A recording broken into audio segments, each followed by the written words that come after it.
okushabooko kukozirwe na nekigendererwa ky'okwegyesa abaturo mu Rubirizi akarungi akari omu kurinda eby'obuhangwa. If you touch the nature will touch the you. So let us nurture the nature for the future to rapture the next job the day.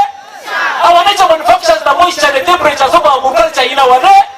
Ehuregi eyebembirwe enzarwa za Rubirizi okwenda kwera abanyarubirizi okuganyirwa mu by'obuhangwa eby'oburambuzi ebiri omu kyanga eki.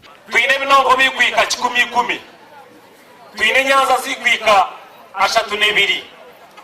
Twine ebisharra bikwika 28.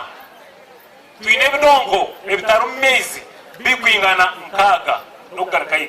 Umunsi tine kizire kibakweta global warming, climate change, climate genzere yahindukira kimwe ebyebwire byahinduka enzura negubwire butarubwayo omusana kwizire n'ugutayira ebyo nabiresero kugira ngo twasira byo buhangwa twarema kubirinda kuruzi.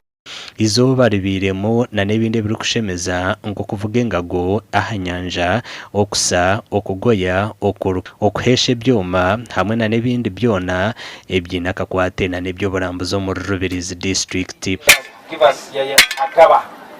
Nisaba n'aberembezi mudakata mankusero bururu cyonka bunyaruguru na Rubirizi mu marketing bajumanye abebirunge byeyinde. Government yakwasa gukora icyo kubanza no supportinga such a function is about nature, culture and tourism of Rubirizi part of Uganda. Rubirizi eriyone tuyamba kuba obwangare reki kukute ekabeta kagira mustariko kati nayo ebyo map nayo ebya map okongera kujumbura ebyo burambuze biri mu Rubirizi no kubimanyisa abatura nikija kongera kushembusa district ya Rubirizi.